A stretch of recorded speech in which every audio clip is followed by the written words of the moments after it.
Hey guys, Jafar here with another video, and this video is going to be sort of a branch off from the Rust tutorials video, and it's going to be called Rust Features, and it's sort of the gameplay mechanics that sort of don't fit into a tutorial with a step-by-step guide. And in this video of Rust Features, I'm going to be talking about weapon attachments.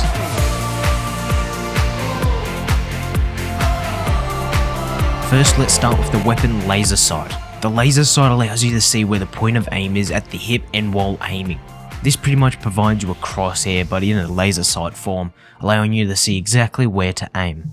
To activate the laser sight, once you do have it equipped onto your gun, you must press F to activate it. If you're in the daytime and turn on your laser sight, it can be very hard to see. So a good tip to see if it is on or not is to look at the ground and to keep pressing F to see if you can see it turn on. If you get close to the ground, you'll be able to see the laser sight hitting the ground, and you'll be able to see if you have it actually on or not. When you have the laser sight equipped on your weapon, it gives the weapon a 20% less recoil boost. This is going to help when you're shooting at targets and trying to spray them down. The laser sight best works in high fire weapons like the AK and the custom SMG. When you have the laser sight equipped, you also cannot have a flashlight as well, seeing as the flashlight also requires to press F when turning on. Like I said, in the day it's hard to see the laser sight, but at night your laser sight will be very visible and you'll want to consider turning it off, seeing as everyone can see your laser sight zooming across the air.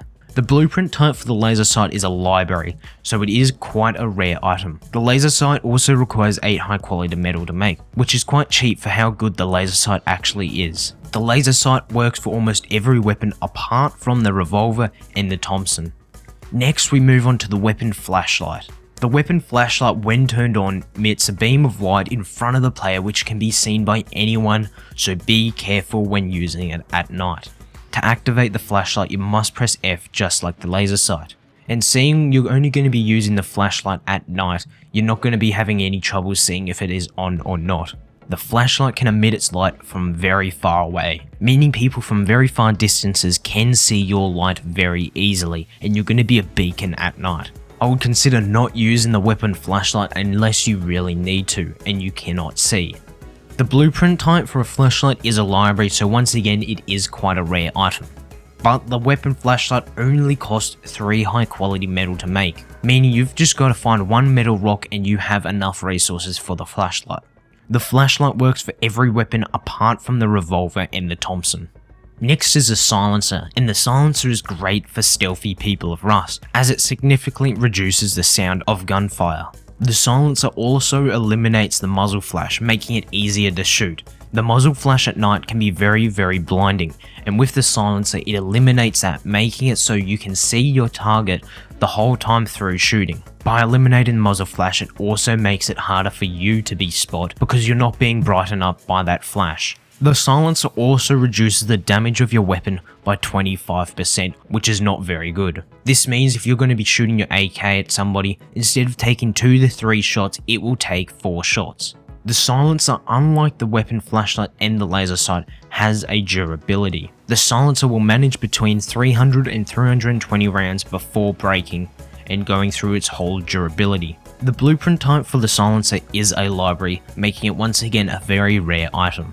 The silencer will cost 12 high quality metal to make as well. The silencer will work for almost every weapon apart from the revolver and the pipe shotgun.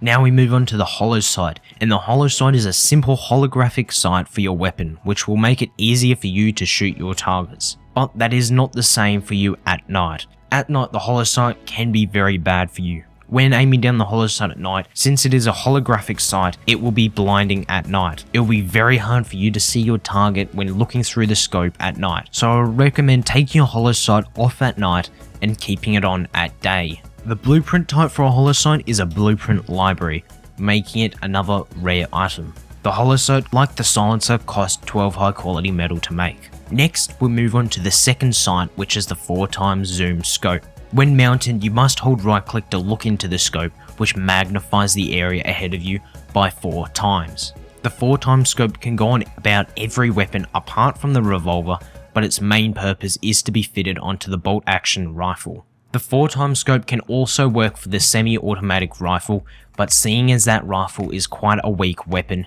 it will be still very hard to shoot someone from a distance. The blueprint type for the 4x scope is a blueprint library, making it another rare item, and the 4x scope costs 50 high quality metal to make, making the most expensive attachment you can make. Now we move on to the new weapon attachment, which is the Muzzle Boost. The Muzzle Boost increases weapon fire rate at the cost of bullet velocity and accuracy. The Muzzle Boost will increase your weapon's fire rate by 50%. This means for high fire rate weapons like the custom SMG, it pretty much makes it insane. The Muzzle Boost really is only good for an up close situation. You do not want to be using your AK and making it a much higher fire rate weapon at a long or medium distance. You're going to be missing most of your shots and it's going to be harder to control. The Muzzle Boost works for almost every weapon apart from the pipe shotgun and the revolver. The blueprint type for the Muzzle Boost is another blueprint library, making it another rare item. The Muzzle Boost also costs 10 high quality metal to make.